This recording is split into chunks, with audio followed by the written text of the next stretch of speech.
Eh, bueno, unas gracias especiales desde aquí a los socios del diario.es, que en realidad son los que hacen posible con nuestros patrocinadores que esto esté sucediendo. Como decía María, tenemos la suerte de poder charlar hoy con tres personas que creo que son muy interesantes, que tienen mucha experiencia en el tema del que vamos a hablar, que es el transporte, la sostenibilidad del transporte, la descarbonización del transporte, la universalidad del transporte. Ahí hay muchas cuestiones, unas relacionadas con el transporte de mercancías, otras relacionadas con el transporte o con la movilidad de personas en la ciudad, pero también la movilidad entre ciudades y la movilidad en las zonas rurales, que es un reto que también tiene este asunto.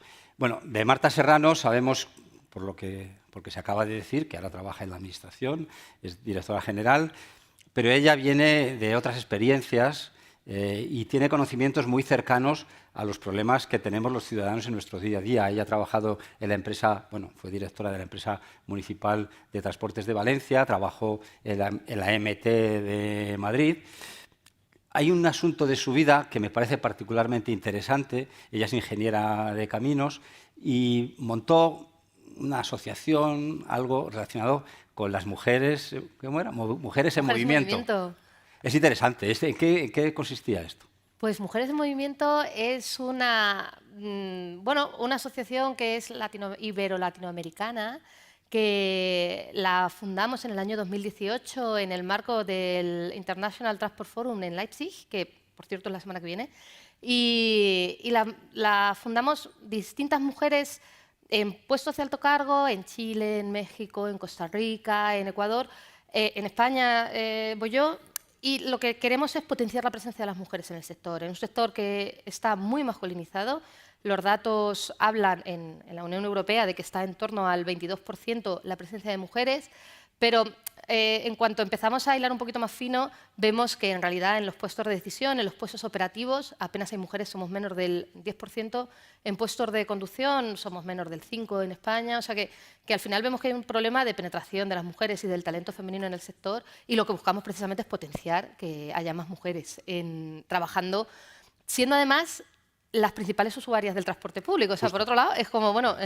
Justo sacó esto precisamente por eso, porque de alguna manera pensamos poco en que todo lo que rodea al transporte, que tiene que ver con las infraestructuras, con estos aparatos que nos mueven, pero también con el urbanismo, en muchos casos, bueno, casi todos los casos, está diseñado por y para hombres. Para hombres, sobre todo para movilidad con unas características muy masculinas, ¿no? O sea, yo esto hasta hace muy poco, bueno, y todavía se sigue usando, se sigue hablando de movilidad obligada en las encuestas de transporte, ¿no? Entendida como la movilidad al trabajo y a los estudios. Y yo es que lo digo siempre, digo, es que no hay nada más obligado que ir a recoger a tu hijo o a tu hija al colegio, porque como no vayas a eso tienes un problema con servicios sociales. Si no vas a trabajar, igual tienes un problema con tu jefe, ¿no? Pero de verdad, entonces, simplemente el lenguaje que usamos en el mundo del transporte ya nos dice cómo lo estamos organizando, ¿no? Las encuestas además tendían a despreciar los viajes de menos de 1 kilómetro, de menos de 15 minutos, que es la movilidad cercana.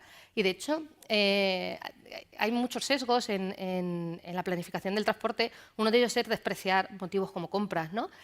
Y vimos en el COVID que el motivo compras era el único prácticamente fundamental, ¿no? De todos los que era para lo único para lo que podíamos salir de casa. Era por lo que se podía salir a la calle. Claro, pero tenemos en el imaginario colectivo, tenemos que el motivo compras es ir a comprar con las amigas y que es una labor prácticamente femenina, ¿no? Tenemos la idea de la cultura y de las películas y claro, si estamos pensando que es una movilidad relacionada con el ocio, entonces la estamos considerando como no importante, ¿no? En un mundo donde nos centramos mucho en pensar en que la movilidad que importa es la que tiene un rendimiento económico, ¿no? Y no la demás. Entonces, bueno, pues... Bueno, tenemos también a Carmen Duce, de Ecologistas en Acción, ya la ha presentado antes María, pero que también una de tus especialidades tiene que ver con la sostenibilidad del transporte en las ciudades, que es verdad, no solo en España, en el mundo es donde vive pues, casi el 70% de las personas, ¿no?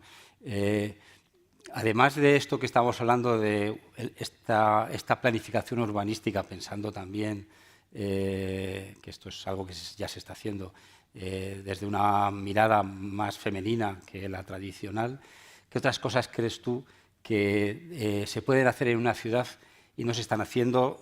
Los que estabais esta mañana en este auditorio habréis oído a la vicepresidenta del Gobierno, a Teresa Rivera, a hacer un comentario sobre algunas medidas que habían tomado determinados ayuntamientos para facilitar la movilidad, pues relacionadas con la bici, relacionadas con caminar, peatonalización de algunas zonas, intentar limitar la circulación de determinado tipo de automóviles y camiones para evitar que contaminasen, y por un asunto meramente ideológico en algunas ciudades en España se está desmontando todo eso, y claro, ella pues obviamente está bastante indignada. ¿Qué retos crees tú que hay? Antes había unos, con estos cambios políticos hay otros. Bueno, antes de empezar, sí que, bueno, lo primero, muchas gracias por la invitación, pero me gustaría poner de manifiesto que yo creo que la movilidad, el reto de la movilidad urbana es el más fácil de todos, y aún así estamos viendo que está costando y que está siendo lento. Digo que es el más fácil, más en un país como el nuestro, en el que la gran mayoría de las ciudades son bastante compactas, a pesar de este urbanismo disperso de las últimas décadas, pero aún así siguen siendo bastante compactas. Y en buena parte de las ciudades, más de la mitad de los trayectos diarios que se hacen caminando o en una combinación de caminar y transporte público. Y lo que hay que hacer es algo, me estaba acordando ahora de un libro fantástico que se llama Vida y muerte de las grandes ciudades, o Muerte y vida de las grandes ciudades, creo que es de Jane Jacobs, que es de los años 60. O sea, hace 60 años que se estaba hablando ya de la necesidad de diseñar las ciudades con una mezcla de usos, que esto de poner el centro de los estudios aquí, el centro comercial aquí, eso era una locura y un absurdo, de frenar también la expansión de las infraestructuras de transporte, y especialmente los megaparcamientos. Yo creo que el catálogo de cosas que hay que hacer está bastante claro, y es cierto que lamentablemente los pasos que se estaban dando con la exigencia de la Ley de Cambio Climático, con el Real Decreto de Zonas de Bajas Emisiones, también con los fondos destinados a zonas de bajas emisiones, pues hace un año prácticamente en muchas ciudades se quedaron paralizados o incluso en algunas revertidos, desmontando carriles bici o carriles bus, algo completamente impensable. Yo espero que esto, bueno, que sea fruto de algo temporal y que vaya hacia adelante, porque no tiene ningún sentido. Y bueno, yo creo que los alcaldes tienen, y las alcaldesas, pues está bien que tengan referencias. Llevamos 20 años con la referencia de Pontevedra aquí, con Miguel Anxo Flores, que sigue siendo reelegido, pero es que hace 2 días Londres, Sadiq Khan, que ha hecho una apuesta fuerte por la zona de ultrabajas emisiones, ha sido reelegido por 3ª vez con la vez que más votos ha ganado. Entonces, esas medidas tienen apoyo social. Claro, aquí, aparte obviamente del ejemplo de Pontevedra, de que en algunos otros foros organizados por el diario.es ha venido el alcalde de Pontevedra, tenemos el ejemplo de Sevilla, que hubo un cambio político y el nuevo ayuntamiento de derechas, que había prácticamente metido en su programa que iba a desmontar los carriles bici, que había puesto el ayuntamiento anterior, una vez que llegó al poder no se atrevió a desmontarlos, porque era algo que estaba usando toda la ciudad de manera cotidiana para llevar a los críos al colegio, era algo que ya no se podía desmontar. Y sin embargo, algo ha cambiado, porque de pronto estos mismos ayuntamientos de derecha son los que están de manera radical y yo creo que un poco insensata desmontando esto. Pero bueno, este es un tema que afecta a las ciudades. Como tú decías, probablemente el problema de las ciudades es el que tienen mejor arreglo. Y aquí hemos venido a hablar no solo de las ciudades y no solo de los automóviles o del transporte, digamos, individual, también del transporte colectivo en las ciudades, pero del transporte de mercancías, de los trenes. Aquí tenemos a Guillermo, de Irio o de Ir yo, porque teníamos antes de salir la discusión de cómo se decía. Yo me he quedado muy contento porque para mí ha sido Ir yo desde el principio y me acaba de contar que el presidente de la compañía la llama Ir yo. Tú parece que te gusta más Irio, pero... Somos flexibles también para eso, permitimos que cada uno la llame a su manera. Tú representas a una compañía que transporta solo personas. Es uno de los nuevos actores de los trenes de alta velocidad en España, que estábamos esperando vuestra presencia. Nos daba un poco igual el nombre y de dónde vinieseis, porque nos seguía resultando muy caro ir en los trenes AVE de Renfe, que es lo que hasta ahora hemos conocido. Cuéntame brevemente cómo está siendo vuestra experiencia. Lleváis apenas 2 años trabajando aquí y cómo está siendo la experiencia hasta ahora y qué queréis hacer a partir de esta experiencia. La experiencia hasta ahora está siendo muy positiva. Recibimos de nuestros clientes comentarios muy positivos en cuanto a satisfacción y a NPS, que es la medida en la que medimos la satisfacción de los clientes. También recientemente salía el informe de la CNMC sobre el resultado de la liberalización en los primeros años, 2019 a 2023. Hay un aumento de demanda muy considerable. Hemos pasado de 20 a 30 millones de viajeros en alta velocidad. En algunos corredores ha aumentado casi el 100%. Por lo tanto, muy contentos de este proceso que no ha terminado todavía. Parte de la entrada de la competencia es que hay más actores y todos los actores quieren encontrar su propio público, acercarse a él, entender lo que les gusta, lo que les mueve, lo que les hace elegir a uno u otro. Discutíamos antes si el tren es una commodity o no. Para nosotros definitivamente no es una commodity y por eso escuchamos a nuestros clientes y nos adaptamos a lo que nos piden. Entonces, el proceso ahora es seguir innovando, seguir vivos, escuchando a los clientes, y una de las cosas en las que estamos trabajando principalmente es en la multimodalidad ahora mismo. Bueno, vamos ahora a la parte más dura de lo que nos trae aquí. España tiene un problema, tiene un reto. Queremos descarbonizar la movilidad, fundamentalmente la movilidad del transporte de mercancías, que es la que más está causando más emisiones y más problemas. Bueno, parece que una de las alternativas sería utilizar en parte el tren. Cuéntanos tú, que tienes ahora mismo poder, ¿qué estáis haciendo? Las competencias, sobre todo. ¿Qué problemas os da la actual red ferroviaria para intentar ganarle terreno a los camiones? ¿Y qué soluciones estáis implementando? Nosotros ahora mismo estamos trabajando con las empresas operadoras de mercancías, las empresas ferroviarias operadoras de mercancías.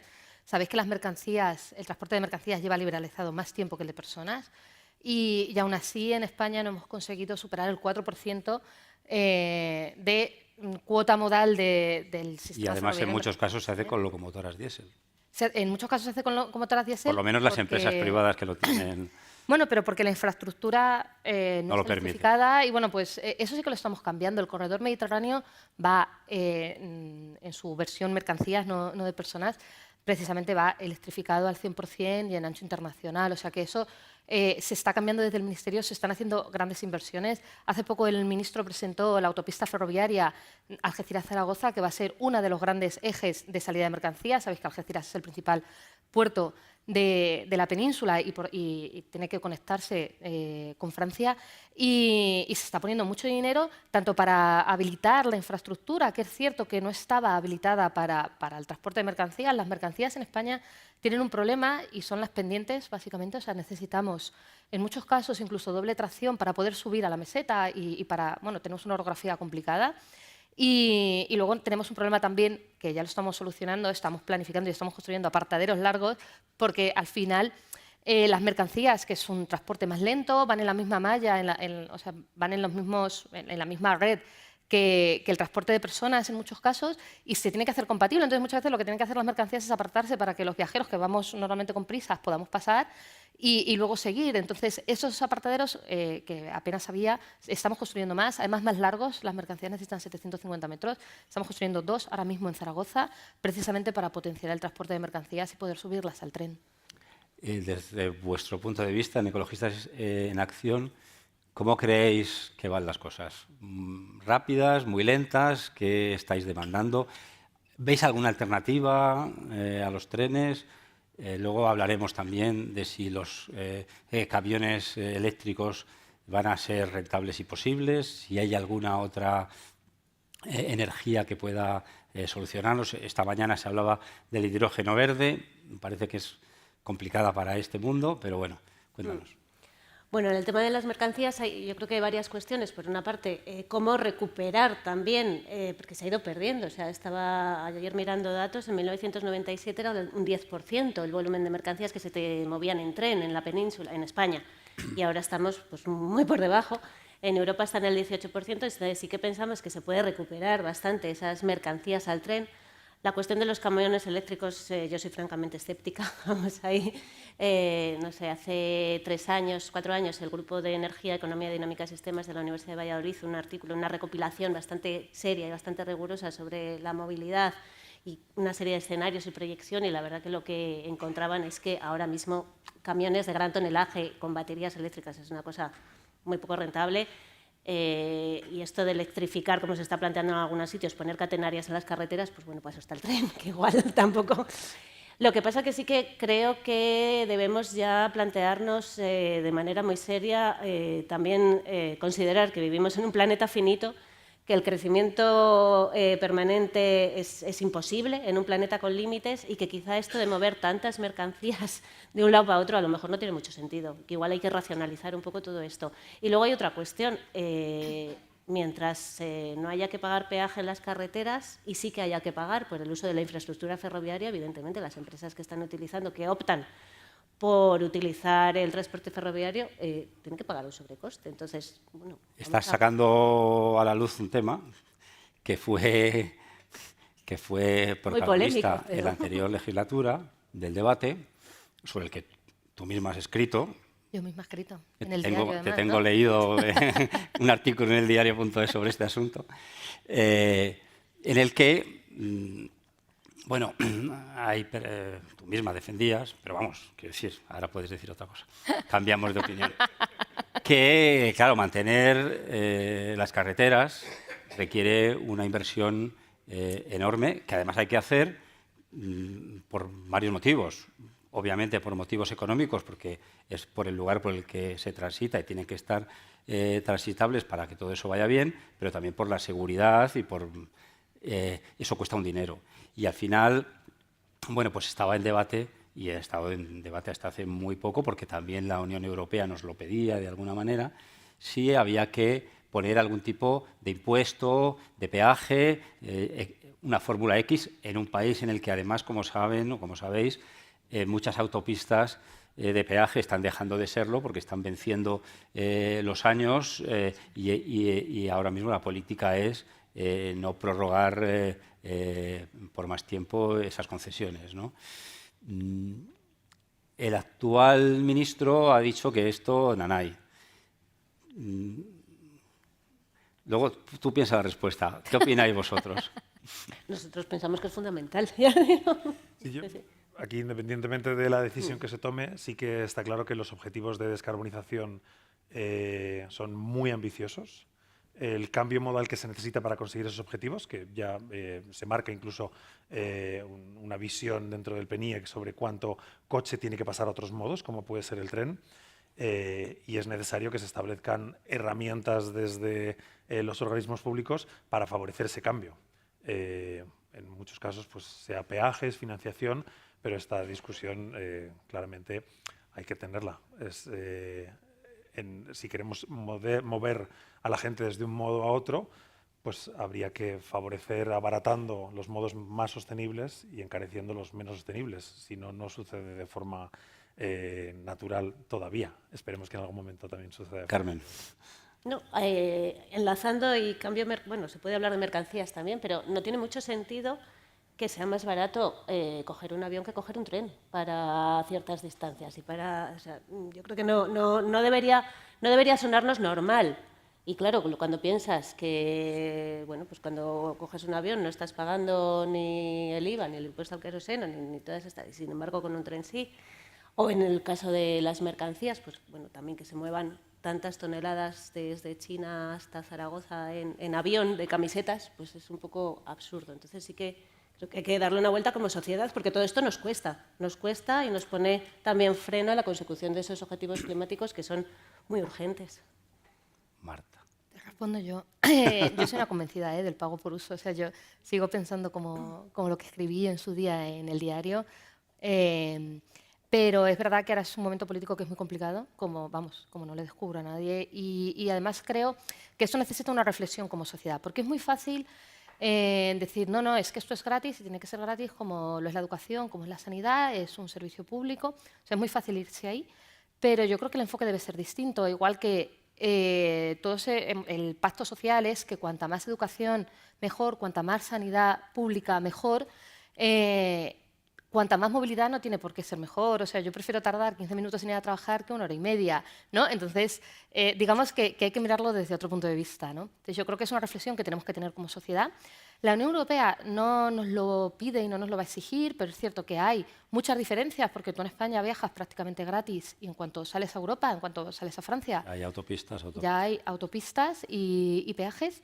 Y por tanto, eso pasa al contrario, ¿no? La gente que viene a España no paga nada y lo pagamos vía impuestos. Entonces, pero también es cierto que lo que no podemos es poner una tasa únicamente a la gente que viene fuera, ¿no? Porque eso la Unión Europea no nos lo permite. No va a dejar. Entonces, tenemos que hacer una reflexión de qué queremos y cómo queremos hacerlo, porque al final lo que siempre se piensa es en la viñeta tipo Suiza, que es una tarifa plana, que puede ser una opción, es muy fácil de implementar, pero es cierto que, de algún modo, la pagas una vez al año y te olvidas y ya, y en cuyo caso yo creo que el principal objetivo, que es que se mueva menos gente en transporte privado, Pues sea al contrario, ¿no? pues tampoco te lo va... Bueno, no es que sea al contrario, simplemente que no va a afectar, ¿no? Entonces, bueno, pues hay que hacer una política de pago por uso realista, ¿no? De pago por kilómetro, incluso con una extensión en los primeros kilómetros, quizá. O sea, que hay muchas maneras de poder, digamos, tasarlo. Bueno, ahora la tecnología Además, permite hacer cosas que claro. antes no se podían hacer. Sí, entiendo. sí, pero bueno, tenemos que ver, hay muchos modelos distintos.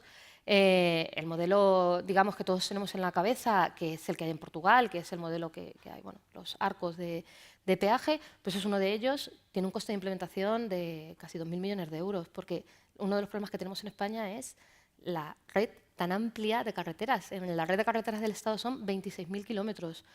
Y luego hay que ver dónde, si se tasara, dónde se pondría, solamente en autovía, y qué pasa si se va el tráfico a las carreteras nacionales, ¿no? a las carreteras, a la red secundaria. Tienen más siniestralidad. Tiene más siniestralidad. Están en peor estado. Claro, entonces igual estamos consiguiendo justo el efecto contrario. Es un debate que yo creo que tenemos que tener como sociedad y que además pues hay que intentar no politizarlo, pues un poco como lo que contabais de los carriles bus y de los carriles bici, ¿no? La movilidad sostenible en ningún sitio del mundo es un tema político. Hay como consenso de que el objetivo es tener una movilidad más sostenible, ¿no? Hay un tema que a mí me interesa especialmente y que estamos en Madrid no es un tema que preocupe, que es el acceso universal al transporte. Sin embargo, llevamos unos años hablando de los problemas de la España vacía o vaciada, y este es uno de los grandes problemas que tienen. Mucha gente no puede vivir en determinados lugares pues porque es muy complicado ir al médico, porque ir al banco, ir a correos o ir a hacer la compra. Y sin embargo, esas personas pagan impuestos, son españoles como nosotros y, en principio, parece que deberían tener derecho a poder moverse con la misma libertad y con la misma economía con la que nos movemos nosotros en una gran ciudad, que con un abono de transporte podemos ir en tren, en el autobús o en el metro por un precio razonable. Yo entiendo que eso que antes se solucionaba con digamos, buses tradicionales, ahora la tecnología nos podría permitir hacer otras cosas. ¿Qué estáis pensando en el Gobierno? Bueno, hay un tema aquí sobre todo, y es que esto depende de las comunidades autónomas, porque Sí, este tema sabéis también... que depende de las comunidades autónomas, no solo de... Bueno, pero tú que eres una experta en esto, Pero seguro que tienes una idea. O sea, yo creo que es obligación de la Administración Pública en general el poner al servicio de la ciudadanía servicios de transporte público con la calidad suficiente. Y que igual que no nos parecería bien que en los pueblos hubiera solamente educación privada o sanidad privada, no nos puede parecer bien que en los Pero ha cambiado el pueblos... concepto también de lo que es el transporte público. Quiero decir, ya no es un Claro, autobús claro, en el que caben claro. 60 personas y a lo mejor solo Ya van tiene que 3. ser transporte a la demanda. Esto es. Eso ya tiene que ser transporte a la demanda. La tecnología permite ya que haya transporte a la demanda. Tienen que ser autobuses de distintos tamaños. O sea, cuando pensamos en autobús estamos con en la cabeza el autocar de 50 plazas, ¿no? En la cabeza. Que Pero, puede oye, ser pueden ser una autocares furgoneta más o menos. de 6 personas. Y yo creo que lo que ahora nos permite, sobre todo los modelos de transporte, los estudios de transporte, es tener una coordinación eficiente de los distintos servicios. Ni siquiera de los distintos modos, que también, pero de los distintos servicios. Es decir, que ese transporte a la demanda o incluso transporte regular, que en muchos casos sería factible, lo que haga sea enlazar con otros servicios. Porque de las cosas que más penaliza a la persona que viaja en transporte público son los transbordos. Y es el tiempo de espera en estaciones y la incertidumbre de no poder hacer correctamente el transbordo. Eso penaliza muchísimo a la hora de elegir el modo de transporte. Entonces yo creo que tenemos que ir hacia una movilidad que de verdad sea más sostenible y a poner al servicio de la ciudadanía y accesible a la ciudadanía servicios de transporte a la demanda en todas las zonas rurales. Yo vivo en Madrid, pero yo soy de Ciudad Real, que es una de las zonas de la España vaciada de este país, ¿no? O sea, y ahí no hay, o sea, los servicios de transporte público en la provincia son ahora mucho peores que cuando yo era joven, ¿eh? Entonces, bueno, tenemos que ver que... ¿Qué mirada tenéis en ecologistas sobre eso? Sí, esto es una cosa personal, pero yo estoy recordando, hace 30 años yo era capaz de llegar de Valladolid al pueblo de mi abuela en Ávila, un pueblecito de 100 habitantes, con transporte público. No tenía carnet de conducir todavía y era, pues, creo que fui en autobús, porque ya no hay autobús, Valladolid-Ávila, ahora solo hay tren de vez en cuando, y había coche de línea. Y, de hecho, en Castilla y León lo del transporte a la demanda está un poco así, porque hay gente en los pueblos que está planteando, bueno, teníamos antes el coche de línea y ahora tenemos que llamar con tiempo. O sea, esto hay que mejorarlo, pero desde luego es fundamental. O sea, no podemos estar hablando de reto demográfico y de plantear, de hablar de la España vaciada cuando es imposible llegar si no tienes un coche, si no tienes coche privado. Y coche de combustión, además, porque tampoco hay infraestructura de recarga para coche eléctrico. Claro. Pero fundamentalmente esta combinación de ferrocarril y autobús pequeño y la responsabilidad de las comunidades autónomas que, por lo menos, bueno, en algunas están así como pasando balones fuera mientras la gente se va quedando absolutamente desconectada. Totalmente alineado con lo que contáis. Del lanzamiento de nuestro producto multimodal, la principal experiencia que hemos obtenido es que hay determinadas infraestructuras, en el caso de la alta velocidad, que conectan bien con autobuses, estaciones multimodales en las que se puede hacer una continuidad, una conexión sencilla, servicios digitalizados que se pueden comprar tanto el tren como el autobús desde una misma plataforma. Y, sin embargo, hemos encontrado a la vez otros servicios de autobús que están en contratos de servicio público que quizás no les obligan a parar en la estación. Entonces, pues, al final es una multimodal imposible, que obligas a la persona a andar 20-25 minutos por la ciudad, o que no les obligan a digitalizarse y entonces, pues, al final es imposible comprar y mirar, conocer los horarios de un tren más autobús en determinadas regiones en las que, pues, los servicios regionales no están digitalizados. Entonces, muy importante el trabajar también con los contratos de servicio público regionales para que la planificación sea multimodal y no solo para distribuir sus regiones, sino también para permitir que la gente de sus regiones pueda hacer conexiones en los principales nodos y poder llegar a otros lugares. Hablabas antes de que, claro, muchas de las responsabilidades de lo que estamos sacando a debate está en manos de ayuntamientos y de comunidades autónomas. ¿En qué medida la tensión política que hay en estos momentos está frenando avanzar en la descarbonización de la movilidad? Entiendo que sobre todo en lo que tiene que ver con la movilidad en ciudades, pero ¿en qué medida está...? A ver, desde el Gobierno, claro, el Gobierno central no tiene competencias en las comunidades, en el transporte regional ni en el transporte urbano, porque no tenemos competencias.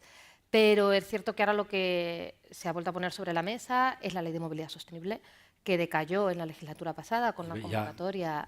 ¿Va a conseguir ser aprobada esta...? Porque pues yo espero que sí, porque es uno de los compromisos que tenemos con la Unión Europea. Tenemos mucha inquietud, a ver. Bueno, es uno de los compromisos que tenemos precisamente para uno de los desembolsos de fondos europeos y, por tanto, desde el Ministerio tenemos la convicción de que va a salir y tiene que salir este año, porque además es uno de los, ya te digo, es uno de los hitos que tenemos que cumplir para uno de los desembolsos de fondos europeos que no solamente vienen a transportes, que vienen a todos los ministerios. Yo creo que el año pasado se consiguió un consenso político bastante amplio en torno a la Ley de Movilidad Sostenible que que este año veremos, ha cambiado mucho el Parlamento, veremos a dónde nos lleva, pero nosotros tenemos confianza, que va a ser Carmen, tú te conoces este proyecto de ley. Sí, ¿Qué te gusta y qué echas en falta? Bueno, echamos en falta fundamentalmente una relación con los objetivos climáticos que tenemos como país, con el Plan Nacional Integrado de Energía del Clima, con el PNIEC. Parece que en todo el trámite de la Ley de Cambio Climático quedó fuera el tema de movilidad, porque iba a haber una Ley de Movilidad Sostenible que lo contemplara, y cuando llega el texto de la Ley de Movilidad Sostenible no hay objetivos climáticos, que igual no es en la ley donde tienen que estar, igual tiene que ser en el desarrollo de la misma, pero bueno, por lo menos una vinculación es fundamental, porque como estamos hablando en toda la mesa, el transporte es uno de los sectores más responsable de emisiones de cambio de gases de efecto invernadero, y no solo eso, sino es uno de los más difíciles de descarbonizar. En el resto de sectores de la economía sí que están bajando las emisiones, pero en transporte no dejan de subir. Entonces tenemos un reto fundamental que la Ley de Movilidad Sostenible debería recoger, y también, bueno, llevamos tiempo también dándole vueltas diferentes organizaciones ecologistas y sociales y planteando tanto al Ministerio como a los parlamentarios que ahora mismo están a debate, pues una serie de cuestiones, por ejemplo, como tratar de garantizar que en cualquier nueva infraestructura para transporte hay también una evaluación socioecológica, socioambiental, no solamente la económica, porque no podemos seguir destinando recursos públicos a ampliar infraestructuras que lo que van a hacer es incrementar las emisiones de gases de efecto invernadero, o sea, ir al contrario. Pues yo creo que es fundamental la coherencia de Sí, porque en el tema del transporte ya sabemos que cuanta más carretera hay, más demanda hay. Quiero decir que no es la solución. Esto es algo que se descubrió hace muchos años, aunque se ha practicado poco, ¿no? Una cosa, Marta. Sí. Solo un segundo por sí, claro. completar. También muy de acuerdo con este punto que acaba de comentar Carmen, en que tiene que haber coherencia entre los objetivos de descarbonización que se plantean desde Transición Ecológica y se recogen en el PNIEC a esos mismos objetivos en cuestiones de demanda de cada uno de los modos dentro del Ministerio de Movilidad Sostenible. Porque al final hay unos objetivos y cambios muy, muy importantes recogidos dentro del PNIEC que quizás se pierden o nadie los traslada a acciones concretas y a seguimiento de estos objetivos. La ley que ha salido del Consejo de Ministros es exactamente la misma, pero el ministro ha dicho que iba a haber algunos cambios en la tramitación. ¿Nos puedes adelantar algo? Bueno, por el momento estamos en el periodo de enmiendas a la totalidad, esperando un poco.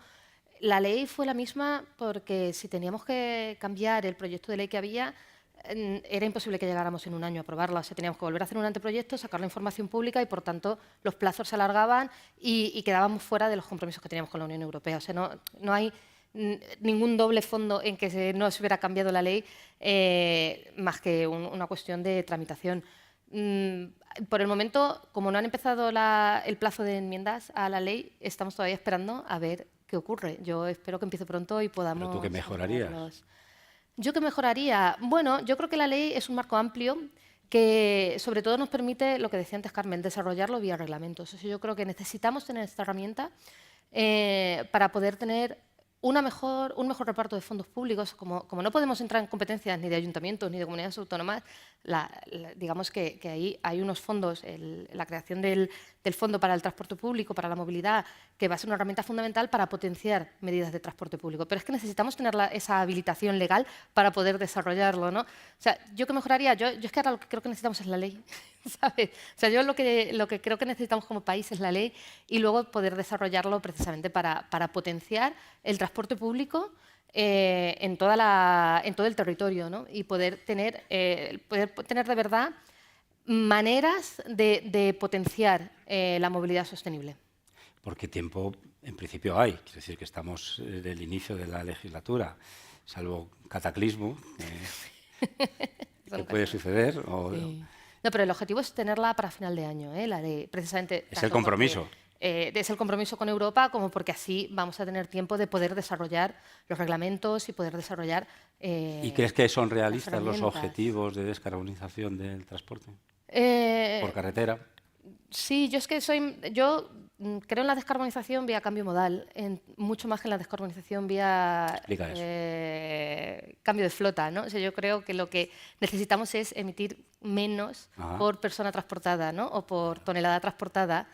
y eso se consigue por medios colectivos, ¿no? Entonces creo que deberíamos ir hacia ahí, más que a la electrificación pura y dura de las flotas, que tiene unos impactos además adicionales, quizá no en España, pero en otras partes del mundo enormes, y que va a seguir teniendo unos impactos en nuestras ciudades como los que tienen los coches diésel, de Claro, ocupación de pero espacio, eso de como urbanismo decíais disperso, etcétera. al principio, eso es mucho más fácil de hacer, en realidad, en las grandes ciudades. Pero debe haber una decisión política, porque claro que una ciudad como Madrid o como Barcelona, con un transporte público que no tuviese, en superficie, que no tuviese que estar sometido a los atascos del vehículo privado, contaminaría menos, Claro. sería menos costoso incluso económicamente, sería más manejable para el ciudadano porque sabría a qué hora sale y a qué hora llega, no tendría la incertidumbre en la que nos movemos hoy, ¿no? Sí. Y por lo tanto tendría mucha más demanda y la ciudad estaría más, Sí, sí, claro. los cielos sí. estarían más limpios. Pero es que los coches eléctricos provocan los mismos atascos. Los que coches los eléctricos, diésel. un coche ocupa lo mismo, sea eléctrico Por eso. que sea híbrido, como el que tú usas ahora, creo. Sí, ahora en el Ministerio no tengo otro remedio. Hay que ir caminando en la ciudad, ¿verdad? Sí, sí. Ojalá. Sí, los carriles bus exclusivos es que hacen que el autobús sea como un tranvía, porque sabes a qué hora llega, a qué hora sale, sabes a qué hora va a llegar, y eso la verdad es que resulta inconcebible, que en 2024 no sea lo normal en todas las ciudades de España y que Y se está revirtiendo. que se reviertan, o sea, que se reviertan. Es que además hay, como los peajes, hay reversiones en la sombra. Porque en Madrid sigue habiendo carriles bus, pero Si no hay multas. prácticamente todo el mundo va por donde le da la gana, ¿no? Y los carriles para las bicis de a 30, nadie va a 30. Yo voy en bici y no voy a 30 ni cuando voy en la bici. Pero todo cuesta abajo, ¿no? Claro, sobre todo cuesta abajo. Oye, pues muchas gracias. Espero que os haya resultado interesante. Ojalá podamos conseguir de verdad ir descarbonizando y disfrutar de un transporte público, que yo también tengo mucha fe en él, y de unos trenes rápidos, limpios y mucho más económicos de lo que son ahora. Muchas gracias. Muchas gracias.